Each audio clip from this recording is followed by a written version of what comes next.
स्वामिये शरणम अय्यप्पा। नमस्कारम। मंडल मासम की पवित्र शुरुआत हो चुकी है और अयप्पा के जयकारों से मार्ग गूंज रहा है। भक्त अपनी दिव्य यात्रा पर अग्रसर हैं। इस वीडियो में हम मंडल मासम 41 दिनों के व्रत, कड़े अनुशासन और गुरु स्वामी की महत्वपूर्ण भूमिका को समझेंगे। हम जानेंगे कि भक्त अलग अलग रंग क्यों पहनते हैं, गुरु स्वामी कौन बन सकता है और अंत में अयप्पा के दिव्य दर्शन। मंडल मासम नवंबर के मध्य में शुरू होता है और 41 दिनों तक चलता है। ये आध्यात्मिक अनुशासन, भक्ति और आंतरिक शुद्धि का समय है। योग विज्ञान के अनुसार आदतों और विचार पैटर्नों को बदलने के लिए 41 दिन लगते हैं। यह व्रत सादगी, पवित्रता और आत्मनियंत्रण पर केंद्रित है। व्रत की शुरुआत में सबसे महत्वपूर्ण व्यक्ति गुरु स्वामी होते हैं। व्रत आधिकारिक तौर पर तभी शुरू होता है जब वे भक्त को माला पहनाते हैं। यह अहंकार को त्यागने का प्रतीक है। इस पल से गुरु स्वामी भक्त को दैनिक अनुशासन, प्रार्थना और मानसिक संतुलन के माध्यम से मार्गदर्शन करते हैं। लेकिन हर कोई गुरु स्वामी नहीं बन सकता। यह एक पवित्र जिम्मेदारी है जो भक्ति और अनुशासन से कमाई जाती है। उन्हें सबरीमाला की यात्रा कई बार, परंपरागत रूप से 18 बार पूरी करनी चाहिए, तभी वे यात्रा और चुनौतियों को पूरी तरह समझ पाते हैं। उन्हें व्रत के नियमों का पूरा ज्ञान होना चाहिए ताकि वे नए भक्तों का मार्गदर्शन कर सकें। उनका जीवन अनुशासित और विनम्र होना चाहिए। उनमें अहंकार नहीं होना चाहिए और न ही व्यक्तिगत लाभ की अपेक्षा। एक सच्चा गुरु स्वामी अधिकार से नहीं बल्कि प्रेम और धैर्य से नेतृत्व करता है। उन्हें समूह को सुरक्षित रूप से ले जाना आना चाहिए और अयप्पा दर्शन को समझना चाहिए। गुरु स्वामी सम्मान से बनते हैं, स्वयं की नियुक्ति से नहीं। आइए अब 41 दिनों के व्रत के प्रत्येक अनुशासन और उसके महत्व को समझें। यह 41 दिनों का व्रत केवल एक पूजा नहीं है, यह एक तपस्या है जिसके नियम बहुत सख्त और पवित्र हैं।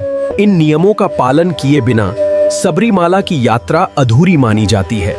आइए इन्हें जानते हैं। इनमें शामिल हैं माला धारण करना, 2 बार स्नान, सात्विक भोजन, नशा त्यागना, नंगे पैर चलना, फर्श पर सोना और ब्रह्मचर्य का पालन। माला पहनने के साथ भक्त एक पवित्र जीवन शैली में प्रवेश करता है।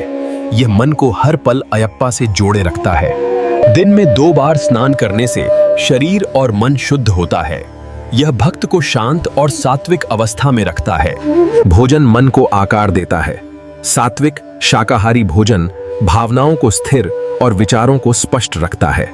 शराब और धूम्रपान सख्त वर्जित हैं। ये मन को अशांत करते हैं और आध्यात्मिक विकास के लिए आवश्यक ऊर्जा को नष्ट करते हैं।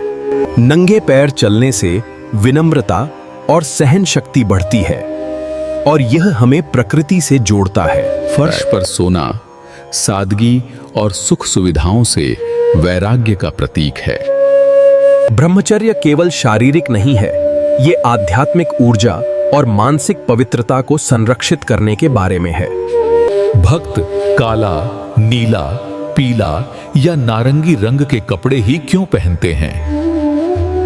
काला रंग गंभीरता, नकारात्मकता को सोखने और अहंकार शून्यता का प्रतीक है। नीला रंग शांति, गहराई और भक्ति का प्रतिनिधित्व करता है। यह अयप्पा की शांत और ध्यानमग्न अवस्था को दर्शाता है। पीला रंग पवित्रता, सकारात्मकता और दिव्य ऊर्जा का प्रतीक है। यह शुभता को दर्शाता है। नारंगी या भगवा त्याग और तप का रंग है। ये सभी रंग भक्ति, पवित्रता और अनुशासन के प्रतीक हैं। इस व्रत में कठोर शारीरिक सहनशक्ति, जंगल के रास्ते और नंगे पैर यात्रा शामिल थी। परंपरागत रूप से पुरुष यह कठिन तीर्थ यात्रा करते हैं। 41 दिनों के बाद भक्त इरुमुड़ी तैयार करते हैं। गुरु स्वामी प्रत्येक वस्तु का अर्थ समझाते हैं और समूह का नेतृत्व करते हैं। सबरीमाला पहुंचने से पहले भक्त एरुमेली में पेटा थुल्लल नामक प्राचीन अनुष्ठान करते हैं। यह एक आनंदमय आध्यात्मिक नृत्य है। यह उन्हें आध्यात्मिक रूप से शुद्ध करता है और अंतिम यात्रा के लिए तैयार करता है। इसमें मंदिर और मस्जिद जाना, मंत्रोच्चार और नारियल चढ़ाना शामिल है। यह नृत्य महादेवी महिषी पर भगवान अयप्पा की विजय का प्रतीक है। कन्नी स्वामियों के लिए यह अनिवार्य दीक्षा अनुष्ठान है। पेटा थुल्लल के बाद भक्त वावर मस्जिद जाते हैं, जो धार्मिक सद्भाव का एक अनूठा प्रतीक है। वावर स्वामी कौन थे? वावर स्वामी एक मुस्लिम योद्धा थे जो भगवान अयप्पा के सबसे करीबी साथी और यात्रा के संरक्षक बने। भक्त यात्रा के दौरान सुरक्षा, अयप्पा की दोस्ती के सम्मान और धार्मिक एकता दिखाने के लिए यहाँ नारियल तोड़ते हैं और प्रार्थना करते हैं। कन्नी स्वामियों के लिए 18 सीढ़ियां चढ़ने से पहले वावर स्वामी का दर्शन करना उनकी आध्यात्मिक दीक्षा को पूरा करता है। इसके बाद भक्त पांभा पहुंचते हैं।